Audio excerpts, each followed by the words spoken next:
সহজ লেসনে তোমাদের সকলকে স্বাগত। আজকের এই ভিডিওতে আমরা ক্লাস 6 এর থার্ড সামেটিভ ইভ্যালুয়েশন 2024 সালের ইংলিশ সাবজেক্টের সিলেবাস নাম্বার বিভাজন এবং সম্পূর্ণ উত্তর সহ প্রশ্নপত্র সম্পর্কে আলোচনা করব। তো চলো এই ভিডিওতে আমরা ক্লাস 6 এর থার্ড ইউনিট টেস্ট 2024 ইংলিশ সাবজেক্টের সিলেবাস, মার্কস ডিভিশন এবং এই কোশ্চেন পেপারের উত্তরগুলো দেখে নিই। দেখো, প্রথমে তোমাদের কোন কোন লেসন পড়তে হবে। তোমাদের থার্ড ইউনিট টেস্টে 70 নম্বরের পরীক্ষা নেওয়া হবে এবং 2 ঘন্টা 30 মিনিট সময় দেওয়া থাকবে, ঠিক আছে।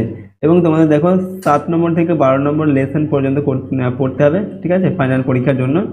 তো এখানে তোমাদের যে সিন রয়েছে, সিন অর্থাৎ যে তোমাদের যে টেক্সট, যে 7 থেকে 12 নম্বর লেসন, এখান থেকে যে প্যাসেজ তুলে প্রশ্ন করা হবে সেটা হচ্ছে 20 নম্বরের প্রশ্ন এখান থেকে দেওয়া থাকবে।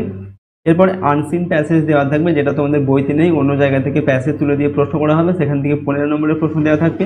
এবং গ্রামার থেকে 15 নম্বর আর রাইটিংস থেকে থাকবে 20 নম্বর, ঠিক আছে। গ্রামার এবং রাইটিং তোমাদের পাঠ্য বই যেগুলো রয়েছে সেগুলোই কিন্তু ভালোভাবে প্র্যাকটিস করবে, তার মধ্যে থেকেই তোমাদের পরীক্ষায় প্রশ্ন দেওয়া হয়। তো এই প্যাটার্নে তোমাদের প্রশ্ন দেওয়া হবে টোটাল 70 নম্বরের এবং সময় থাকবে 2 ঘন্টা 30 মিনিট। চলো এখন আমরা প্রশ্নপত্র এবং তার উত্তরগুলো দেখে নিই। তার আগে অবশ্যই তোমরা চ্যানেলটিকে সাবস্ক্রাইব করে রাখবে এবং ভিডিওটিতে লাইক করবে, ভিডিওটি বন্ধু বান্ধবীর সঙ্গে অবশ্যই শেয়ার করবে, ঠিক আছে। আর এই সমস্ত প্রশ্নের উত্তরের পিডিএফ ফাইল আমাদের সহজ লেসন অ্যাপের মধ্যে দেওয়া থাকবে। অ্যাপের লিঙ্ক ডেসক্রিপশন বক্সে দেওয়া আছে, সেখান থেকে তোমরা অ্যাপটিকে ডাউনলোড করে নিয়ে চাইলে পিডিএফগুলো নিতে পারো। দেখো, প্রথমে কি রয়েছে, সেকশন এ, রিডিং কম্প্রিহেনশন সিন। 1 নম্বর থেকে বলা হচ্ছে read the passage and answer the questions that follow. নিচে একটি প্যাসেজ দেওয়া আছে, প্যাসেজটিকে পড়তে হবে এবং তার নিচের প্রশ্নগুলোর উত্তর তোমাদের লিখতে হবে। এই লেসনটি তোমাদের lesson 8 good bye to the moon সেখান থেকে দেওয়া হয়েছে, ঠিক আছে, 8 নম্বর লেসন থেকে। তো লেসনটি তোমরা ভালোভাবে পড়বে এবং এখানে যে প্যাসেজটা দেওয়া আছে এই প্যাসেজটিকে ভালোভাবে পড়ে নিয়ে তারপরে তোমরা প্রশ্নের উত্তরগুলোকে লিখবে, ঠিক আছে। এবং এই প্যাসেজটি দেখো, বাংলা অনুবাদ আমরা এখানে দিয়ে রেখেছি লাইন বাই লাইন, তোমরা চাইলে এখান থেকে কিন্তু এর বাংলা অনুবাদগুলো এখান থেকে পড়ে নেবে, ঠিক আছে। দেখো, সম্পূর্ণ প্যাসেজটার বাংলা অনুবাদ লাইন বাই লাইন এখানে করে দেওয়া হয়েছে। তোমরা এখান থেকে ভালোভাবে আগে পড়বে 2-3 বার, তারপরে প্রশ্নের উত্তরগুলো লেখার চেষ্টা করবে। দেখো, প্রশ্নের উত্তরগুলো আমরা এখানে করে দিয়েছি, দেখে নাও। নাম্বার এতে দেওয়া আছে write T for true and F for false statements, অর্থাৎ ঠিক ঠিক হলে টি লিখতে হবে এবং ভুল হলে লিখতে হবে এফ, ঠিক আছে। 4টি প্রশ্ন দেওয়া আছে এখানে, প্রশ্নের মান 1 নম্বর করে। নাম্বার 1-এ দেওয়া আছে the ferry moved slowly out of its dock, এটা হবে টি, ঠিক আছে, অর্থাৎ এটা ঠিক।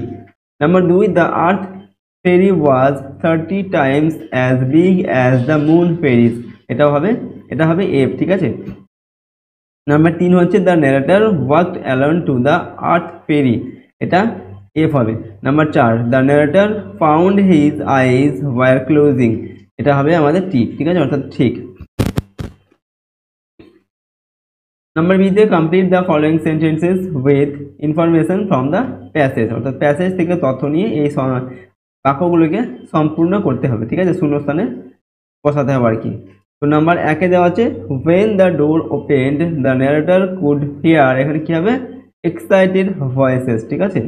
Number 2, the narrator slipped out of the room to the central lobby, okay. Number 3, someone wished the governor good luck, okay.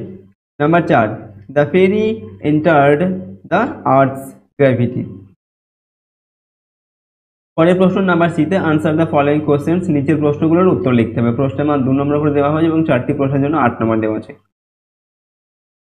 Number 1-এ দেওয়া আছে whom did the ferry from earth carry, কি লিখবে answer, the ferry carried passengers from the earth ready to go for the moon safari, ঠিক আছে।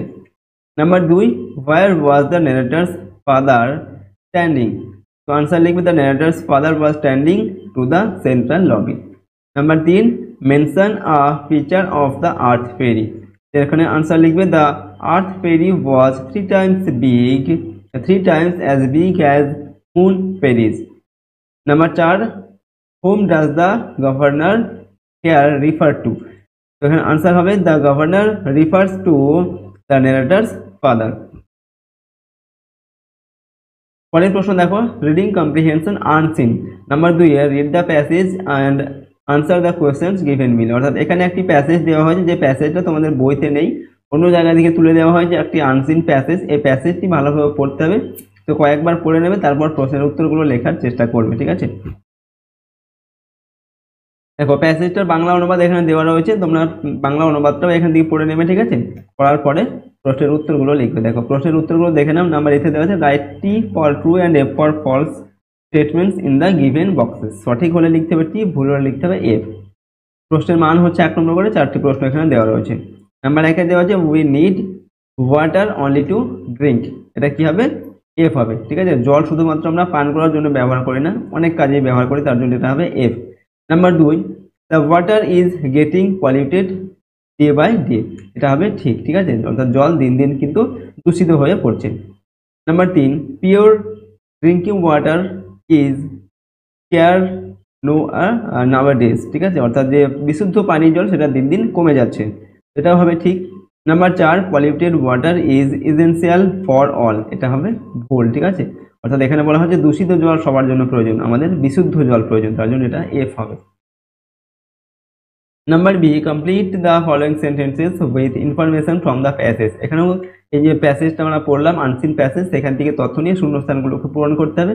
4টি প্রশ্ন দেওয়া আছে, প্রশ্নের মানে 1 নম্বর করে। নাম্বার 1 দেওয়া আছে for cultivation we need water. Cultivation মানে হচ্ছে কৃষিকাজ, কৃষিকাজের জন্য আমাদের জলের প্রয়োজন হয়।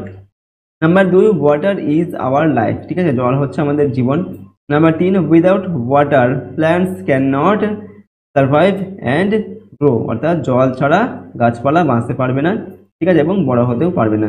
Number 4, we need dash, we need clean and pure water, আমাদের পরিষ্কার এবং বিশুদ্ধ জলের প্রয়োজন। এবার নাম্বার সিতে আনসার দ্য ফলোয়িং কোয়েশ্চেন্স, এখানে নিচের প্রশ্নগুলোর উত্তর লিখতে বলা হচ্ছে। প্রশ্নের মান 2 নম্বর করে, 3টি প্রশ্ন রয়েছে, 6 নম্বর দেওয়া আছে। Number 1, why do we need water, জল আমাদের প্রয়োজন কেন? আনসার লিখবে we need water because without water we can not live, ঠিক আছে, জল ছাড়া আমরা বাঁচতে পারবো না, তার জন্যই আমাদের জলের প্রয়োজন। Number 2, what is our life, আমাদের জীবন কি? তো ওয়াটার ইজ আওয়ার লাইফ, ঠিক আছে, জলই হচ্ছে আমাদের জীবন।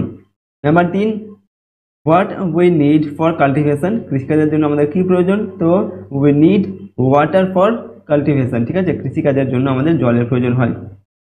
পরবর্তী প্রশ্ন, section B, grammar and vocabulary. দেখো এখানে number 3 fill in the blanks with suitable articles a and the, ঠিক আছে, এ অ্যান্ড দি এগুলো দিয়ে শূন্যস্থান পূরণ করতে হবে, ঠিক আছে, কোথায় এ হবে, কোথায় অ্যান হবে, কোথায় দি হবে। তো প্রশ্নের মান 1 নম্বর করে, 4টি প্রশ্ন এখানে দেওয়া রয়েছে। Number 1, Rahul is dash best boy in the class, তো কি হবে? Rahul is the best boy in the class, Rahul ক্লাসের সব থেকে ভালো ছেলে। নাম্বার 2, আই রিড ড্যাশ বর্তমান নিউজ পেপার, তো এখানে আই রিড দ্য বর্তমান নিউজ পেপার, আমি বর্তমান নিউজ পেপার পড়ি, এখানে হবে দা, ঠিক আছে। Number 3, there is a little water in the glass, কি হবে? There is a little water, এখানে হবে এ হবে, ঠিক আছে, there is a little water in the glass, গ্লাসে অল্প একটু জল আছে। 4 নম্বর দেখে we met dash European last week, তো উই মেড, এখানে এ হবে, এখানে অ্যান হবে না কিন্তু, ঠিক আছে, we made European last week, গত সপ্তাহে আমরা একজন ইউরোপিয়ানের সঙ্গে সাক্ষাৎ করেছিলাম। 4 নম্বর থেকে put a tick mark on the correct form of verb, অর্থাৎ সঠিক ভার্বের পাশে টিক চিহ্ন দিতে বলা হচ্ছে। দেখো এখানে আর আছে, ইজ আছে, এম আছে, যেটা সঠিক হবে সেটা টিক চিহ্ন দিতে বলা হচ্ছে। 5টি প্রশ্ন রয়েছে, প্রশ্নের মান 1 নম্বর করে। নাম্বার 1 দেওয়া আছে স্টুডেন্টস আর ইজ এম, 3টি আছে ইন দ্য ক্লাস, কি হবে? স্টুডেন্টস এখানে আর হবে, ঠিক আছে, যেহেতু অনেকগুলো স্টুডেন্টসের কথা বলা হচ্ছে, এটা থার্ড পার্সন সিঙ্গুলার সাবজেক্ট, তার জন্য এটা আর হবে, ঠিক আছে, students are in the class, ছাত্রছাত্রীরা ক্লাসের মধ্যে আছে। নাম্বার 2, দ্য গার্ল সিংস আছে আর সিং আছে আর সং, তো দ্য গার্ল এটা হচ্ছে কি ফার্স্ট, ঠিক আছে, অর্থাৎ এটা হচ্ছে সিঙ্গুলার সাবজেক্ট, ঠিক আছে, singular subject, first person singular subject, তার জন্য এটা কি হবে? সিংস হবে, ভার্বের সঙ্গে থার্ড পার্সন সিঙ্গুলার সাবজেক্ট, ঠিক আছে, এটা ওকে, তার জন্য যে ভার্ব রয়েছে সিং, তার সঙ্গে এসটা যোগ হবে, ঠিক আছে, মেয়েটি গান গায় আর কি। নাম্বার 3, দ্য বয়, এখানে দেওয়া আছে রাইট, এখানে দেওয়া আছে রাইটস, দুটো দেওয়া আছে, দ্য প্যারাগ্রাফ, তো দ্য বয় এটা হচ্ছে কি থার্ড পার্সন সিঙ্গুলার সাবজেক্ট, তার জন্য এটা রাইটস হবে, ঠিক আছে, এস যোগ হবে, ভার্বের সঙ্গে এস যোগ হবে, the boy writes the paragraph, ছেলেটি প্যারাগ্রাফ লেখে। নাম্বার 4, দে হ্যাজ আছে, হ্যাভ আছে, তো দে এর পরে কি হয়? হ্যাভ হয়, they have many mangoes trees, তাদের অনেক আম গাছ আছে, ম্যাঙ্গো ট্রি, ঠিক আছে। নাম্বার 5, উই নিডস, আর দেওয়া আছে নিড বুকস টু রিড, তো উই এটা হচ্ছে কি প্লুরাল সাবজেক্ট, ঠিক আছে, তো এটা হবে কি নিড হবে, okay, we need books to read, okay, আমাদের পড়ার জন্য বইয়ের প্রয়োজন হয়। নেক্সট হচ্ছে 5 নম্বর থেকে make meaningful sentences of your own with the following words. এখানে যে ওয়ার্ডসগুলো দেওয়া আছে এই ওয়ার্ডগুলোর সাহায্যে তোমাকে একটি করে বাক্য লিখতে হবে। প্রশ্নের মানে 1 নম্বর করে 5টি প্রশ্ন দেওয়া আছে, 5 নম্বর দেওয়া আছে টোটাল। নাম্বার 1 দেওয়া আছে এক্সট্রিমলি, ঠিক আছে। এক্সট্রিমলি এটা দিয়ে একটি বাক্য লিখতে হবে। দেখো আমরা লিখছি I am extremely sorry for delay. Delay মানে কি দেরি, অর্থাৎ দেরি হওয়ার জন্য আমি খুবই দুঃখিত। এক্সট্রিমলি মানে খুব বেশি বা অতিরিক্ত বোঝানোর জন্য এক্সট্রিমলি ব্যবহার করা হয়, ঠিক আছে। 2 নম্বর দেখা হচ্ছে ম্যাজিক। ম্যাজিক মানে কি জাদু। তো I saw a magic show in our school, ঠিক আছে, আমাদের স্কুলে আমি একটি ম্যাজিক শো দেখেছিলাম। নাম্বার 3 সিক্রেট মানে কি গোপন। তো I have a secret for you, ঠিক আছে, তোমার জন্য আমার কাছে একটা সিক্রেট বা গোপন কথা আছে, ঠিক আছে, যেটা আমি তোমাকে বলবো, ঠিক আছে, এরকম একটা মানে। Number 4 polished. পলিশড মানে কি পলিশ করা কোনো কিছুকে, ঠিক আছে। তো I polished my shoes regularly, আমি আমার জুতোগুলোকে রেগুলারলি বা নিয়মিতভাবে পলিশ করি। Number 5 immediately. ইমিডিয়েটলি মানে কি সঙ্গে সঙ্গে, ওকে। তো প্লিজ কাম হেয়ার ইমিডিয়েটলি, অর্থাৎ এখানে এক্ষুনি এসো।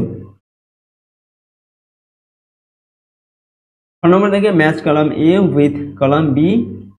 এখানে দুটি কলাম দেওয়া আছে, মেলাতে বলা হচ্ছে, ঠিক আছে। 5টা প্রশ্ন দেওয়া আছে, প্রশ্নের মানে 1 নম্বর করে টোটাল 5 নম্বর দেওয়া আছে।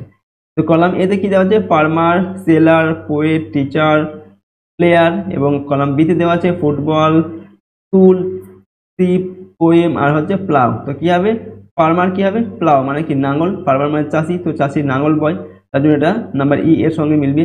এরপর সেলার, সেলার মানে কি নাবিক, জাহাজের নাবিক, জাহাজের নাবিককে বলা হয় কি সেলার, তো সে জাহাজ চালায়, তো শিপ হবে। নাম্বার 3 হচ্ছে পোয়েট মানে কি কবি, কবি কি করে পোয়েম লেখে মানে কবিতা লেখে, তো পোয়েম নাম্বার ডি এর সঙ্গে মিলবে। এবার দেখো টিচার কি করে স্কুলে শিক্ষকতা করেন, তো স্কুলের সঙ্গে মিলবে টিচার। এরপর হচ্ছে প্লেয়ার, প্লেয়ার কি করে ফুটবল খেলা করে, ঠিক আছে, খেলোয়াড়, প্লেয়ার মানে কি খেলোয়াড়, ফুটবল খেলে, তো এরকম করে কিন্তু এগুলোকে মিলিয়ে দিতে হবে। পরের প্রশ্ন সেকশন সি রাইটিং স্কিল। তো রাইটিং স্কিলের নাম্বার 7 দেওয়া আছে write a short paragraph in about 60 words about your classroom. তোমার যে ক্লাসরুম বা শ্রেণীকক্ষ সেটার সম্পর্কে তোমাকে একটি প্যারাগ্রাফ লিখতে হবে, ছোট একটি প্যারাগ্রাফ লিখতে বলা হচ্ছে 60টি শব্দের মধ্যে। প্রশ্নের মান হচ্ছে 10 নম্বর। তো কিভাবে লিখবে our classroom is on the ground floor of our school building, অর্থাৎ আমাদের যে ক্লাসরুম সেটা আমাদের যে স্কুল বিল্ডিং তার নিচের তলায় রয়েছে, ঠিক আছে। Our classroom is very big and neat and clean, আমাদের ক্লাসরুমটা বেশ বড় এবং পরিষ্কার পরিচ্ছন্ন। দেয়ার আর 20 হাই অ্যান্ড 20 লো বেঞ্চ, ঠিক আছে, অর্থাৎ সেখানে 20টা হাই বেঞ্চ 20টা লো বেঞ্চ রয়েছে। 1 টেবিল, একটা টেবিল রয়েছে, অ্যান্ড 1 চেয়ার, এবং একটা চেয়ার রয়েছে, and a blackboard in our classroom, এবং একটা ব্ল্যাকবোর্ড রয়েছে আমাদের ক্লাসরুমে, ঠিক আছে। It has more than 80 seats here, অর্থাৎ আমাদের ক্লাসরুমে প্রায় 80টারও বেশি সিট রয়েছে, বসার জায়গা রয়েছে। I love my classroom very much, আমি আমার ক্লাসরুমকে খুবই ভালোবাসি, ওকে। তো এরকম করে আমরা কয়েকটি বাক্য লিখলাম, ঠিক আছে। এটার বাংলা অনুবাদটা দেখো এখানে দেওয়া রয়েছে, তোমরা চাইলে এখান থেকে একবার পড়ে নিতে পারো, ওকে। এরপর দেখো পরের প্রশ্ন কি রয়েছে number 8 write a letter to your friend describing him or her how you enjoyed your recent vacation, অর্থাৎ তুমি তোমার রিসেন্ট যে ভ্যাকেশন বা যে রিসেন্ট তুমি ছুটি পেয়েছিলে সেই ছুটিগুলো কিভাবে কাটিয়েছো, ঠিক আছে, সে সম্পর্কে তোমাকে একটি চিঠি লিখতে বলা হচ্ছে তোমার বন্ধুকে, ওকে। প্রশ্নের মান এখানে 11 নম্বর দেওয়া আছে, ঠিক আছে।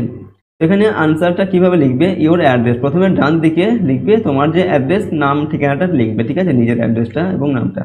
তারপরে বাঁ দিকে এসে কি লিখবে ডিয়ার, এখানে নিজের বন্ধুর নামটা লিখবে, শুধু প্রথম নামটা লিখবে, ঠিক আছে, পুরো নাম লেখার এখানে দরকার নেই। এবার কি লিখবে হাউ আর ইউ, অর্থাৎ তুমি কেমন আছো। I hope you are doing good, আমি আশা করি তুমি ভালো আছো, ঠিক আছে। In this letter I will share with you how I spend my recent Puja vacation, অর্থাৎ এই চিঠিতে আমি তোমার সঙ্গে শেয়ার করব কিভাবে আমি আমার পুজোর ছুটির দিনগুলো কাটিয়েছি সেটার সম্পর্কে। তো I went to my uncle's house with my parents in the Puja vacation, অর্থাৎ পুজোর ছুটিতে আমি আমার কাকার বাড়িতে বেড়াতে গিয়েছিলাম, কাকা বা মামার বাড়িতে বেড়াতে গিয়েছিলাম, ঠিক আছে। আঙ্কেলস হাউস মানে হচ্ছে এখানে মামার বাড়িতে বেড়াতে গিয়েছিলাম আর কি, ঠিক আছে। On the day of Saptami in I visited every Puja pandal across the town with my parents, তো এই যে পুজোতে কি হয়েছিল সপ্তমীর দিন আমি আমার প্যারেন্টস বাবা মার সঙ্গে সমস্ত পূজা প্যান্ডেলগুলো ঘুরে দেখেছিলাম। The next 2 days Ashtami and নবমী অর্থাৎ পরের যে দুদিন অষ্টমী এবং নবমী I visited puja pandals in some of the villages around the town. এবং সপ্তমী অষ্টমী এবং নবমীতে আমাদের গ্রামের যে পুজো প্যান্ডেলগুলো সেগুলো ঘুরে দেখেছিলাম। ঠিক আছে, I enjoyed there my Puja vacation very much. এবং আমার এই পুজোর ছুটির দিনগুলো আমি খুব ভালোভাবে এনজয় করেছিলাম। ঠিক আছে, ভালোভাবে কাটিয়েছিলাম আর কি। দেন উই রিটার্ন হোম, তারপর আমরা সেখান থেকে বাড়ি ফিরে আসি। I shall never forget this experience, আমি এই যে অভিজ্ঞতাটা কখনোই ভুলবো না। তো এরকম করে কয়েকটা বাক্য আমরা লিখলাম। তারপর কি লিখছি, নো মোর টুডে, আজকে আর কিছু বলবো না। ঠিক আছে, মোর ওয়েন উই মিট, যখন আমরা দেখা করবো তখন এ সম্পর্কে তোমাকে আরো কথা বলবো। ঠিক আছে, তো এইভাবে লিখলাম। এরপর ইওর লাভিং ফ্রেন্ড, তোমার প্রিয় বন্ধু, নিজের নামটা এখানে লিখবে। ঠিক আছে, পুরো নামটা এখানটায় লিখবেন। এরপর নিজের ফ্রেন্ডস অ্যাড্রেস, মানে নিজের যে বন্ধুর পুরো নাম পুরো ঠিকানা এখানটায় কিন্তু লিখবে। ঠিক আছে, বাঁ দিকে। তো এইভাবে তোমরা এই লেটারটিকে লিখবে। এই লেটারটি দেখো বাংলা অনুবাদ আমরা এখানে দিয়ে রেখেছি, বাংলা অনুবাদটা তোমরা এখান থেকে চাইলে পড়ে নেবে। ঠিক আছে, এরকম যদি তোমাদের বাংলাতে এরকম কোনো চিঠি লিখতে বলা হয় যে পুজোর ছুটি তুমি কীভাবে কাটিয়েছো সে সম্পর্কে বন্ধুকে চিঠি লেখো, তো সেক্ষেত্রে তোমরা কি করবে, এরকম একটা বাংলা পত্র কিন্তু চিঠি লিখতে পারবে। ঠিক আছে, সেম প্যাটার্নে কিন্তু বাংলাতেও তোমরা লিখতে পারো তোমাদের বাংলা পরীক্ষার জন্য। তো এটাও কিন্তু তোমরা ভালোভাবে পড়ে রাখবে। তো দেখো আজকের এই ভিডিওতে আমরা ক্লাস 6 তোমাদের 3rd ইউনিট টেস্ট বা ফাইনাল পরীক্ষার ইংরেজি সাবজেক্টের সিলেবাস নাম্বার বিভাজন এবং একটি কোশ্চেন পেপারের সম্পূর্ণ উত্তর আমরা আলোচনা করলাম। ঠিক আছে, সমস্ত প্রশ্নগুলো অবশ্যই তোমরা ভালোভাবে প্র্যাকটিস করবে। আর যে লেসনগুলি তোমাদের রয়েছে 7 নম্বর থেকে 12 নম্বর লেসন পর্যন্ত, এই প্রতিটা লেসন তোমরা ভালোভাবে কিন্তু পড়ে রাখবে। তার সঙ্গে প্রতিটা লেসনের গ্রামার এবং রাইটিংগুলো তোমরা প্র্যাকটিস করবে ভালোভাবে। ঠিক আছে, তো চলো আজকের ভিডিওটিকে আমরা এখানেই শেষ করি। চ্যানেলটিকে অবশ্যই তোমরা সাবস্ক্রাইব করে রাখবে এবং ভিডিওটিতে লাইক করবে, ভিডিওটি বন্ধু বান্ধবীর সঙ্গে অবশ্যই শেয়ার করবে। আর এর প্রশ্নোত্তর পিডিএফ ফাইল আমাদের সহজ লেসন অ্যাপের মধ্যে দেওয়া থাকবে। অ্যাপের লিঙ্ক ডেসক্রিপশন বক্সে দেওয়া রয়েছে, সেখান থেকে তোমরা অ্যাপটিকে ডাউনলোড করে নিয়ে এর পিডিএফগুলো চাইলে নিতে পারো। তো চলো এই ভিডিওটিকে আমরা এখানেই শেষ করছি। সম্পূর্ণ ভিডিওটি দেখার জন্য অসংখ্য ধন্যবাদ।